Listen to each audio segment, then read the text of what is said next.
Sharma from essence high school. आज का topic class 10 science chapter number 6 life process. Life process में हमने बात की थी लास्ट टाइम दो वीडियोस में अबाउट न्यूट्रिशन, पहले फर्स्ट ऑफ ऑल प्लांट्स में और फिर ह्यूमन बींग्स में। फिर हमने बात की थी रेस्पायरेशन, किस टाइप से रेस्पायरेशन होता है, कौन कौन से इसके प्रोसेस है। ये they are 3 process in absence of oxygen, yes lack of oxygen and presence of oxygen. ठीक है भाई, अभी मटेरियल बन गया, न्यूट्रिएंट्स मिल गए और गैस का एक्सचेंज भी हो गया, ऑक्सीजन आनी भी ऑक्सीजन जानी भी है, क्योंकि हमारी बॉडी की स्ट्रक्चरल फंक्शनल यूनिट कौन सी होती है, सेल। तो बॉडी के हर सेल तक न्यूट्रिएंट्स और एनर्जी का पहुंचना ज़रूरी है, और हर सेल से जो एक्सक्रीशन होता है, वेस्ट मटेरियल निकलता है, उसे बॉडी से बाहर भी निकालना ज़रूरी है। इसलिए ब्लड में एक ट्रांसपोर्टेशन सिस्टम चाहिए जो इन सबस्टेंस को सेल के तक पहुंचा सके और हर सेल से वेस्ट मटेरियल को वापस ला सके। इसके लिए ट्रांसपोर्टेशन सिस्टम आज पढ़ेंगे ह्यूमन बींग्स में। Yes, this is the blood. हम पहले भी क्लास में डिस्कस कर चुके हैं। ब्लड क्या है, हमारा ट्रांसपोर्टेशन सिस्टम बनाता है। ब्लड के थ्रू ही बॉडी में फूड, ऑक्सीजन हर बॉडी के हर पार्ट तक पहुँचाए जाते हैं, और बॉडी से निकलने वाला वेस्ट मटेरियल ब्लड में पौर कर दिया जाता है। चलिए अब पहले ब्लड के बारे में बात करें। ब्लड है क्या, is a fluid connective tissue. Fluid connective tissues हैं जिसमें कि ब्लड में एक फ्लूइड मीडियम है, जो लिक्विड मीडियम है उसे कहते हैं प्लाज्मा, जब बहुत सारी सेल्स एम्बेडेड रहती हैं।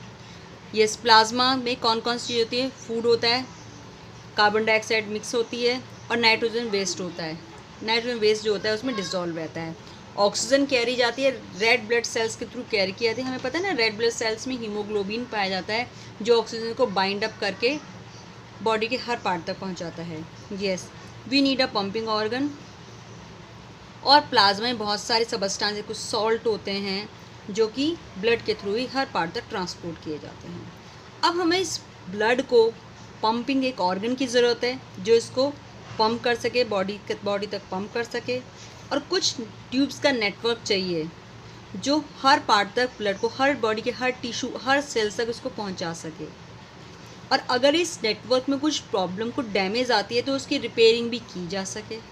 रेस्ट बहुत सारे पर्पस हैं उसके लिए। One of all our system, जिसे कहते हैं heart our pumping organ. Heart our pumping organ, पहले इसका डायग्राम समझेंगे। अगर हम ह्यूमन बीइंग में बात करते हैं तो this is a muscular organ. इसका आकार हमारी फीस्ट, मुट्ठी के आकार, जितनी हमारी मुट्ठी के शेप है ना, वही हमारे हार्ट की शेप होती है, राइट।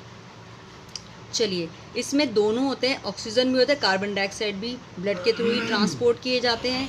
हमारे हार्ट में डिफरेंट चैम्बर होते हैं, कितने 4 चैम्बर्स होते हैं। इस टाइप से 4 चैम्बर्स, ऊपर के 2 ऑरिकल्स, नीचे के 2 वेंट्रिकल्स, राइट।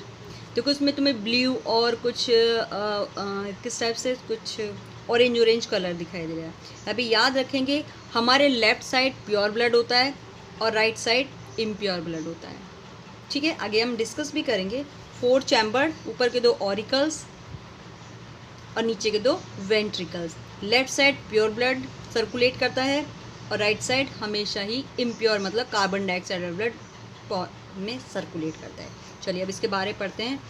हार्ट क्या है, मस्कुलर ऑर्गन है, इतना बड़ा है जैसे हमारी फिस्ट, मुट्ठी होती है, क्योंकि इसमें ऑक्सीजन और कार्बन डाइऑक्साइड दोनों ही ट्रांसपोर्ट किए जाते हैं। तो हार्ट में डिफरेंट चैम्बर होते हैं जो कि ऑक्सीजन रिच ब्लड को कार्बन डाइऑक्साइड वाले ब्लड से मिक्स होने से बचाते हैं। Carbon dioxide rich blood has to reach to the lungs, और फिर कार्बन डाइऑक्साइड वाला ब्लड कहाँ पर, लंग्स में भेजा जाता है, जहाँ पर कार्बन डाइऑक्साइड को रिमूव करके ऑक्सीजन को कैप्चर करके फिर से लंग से दोबारा हार्ट में लाया जाता है। यू नो दैट सबसे पहले ब्लड कहाँ से कहाँ आता है, जो डीऑक्सीजनेटेड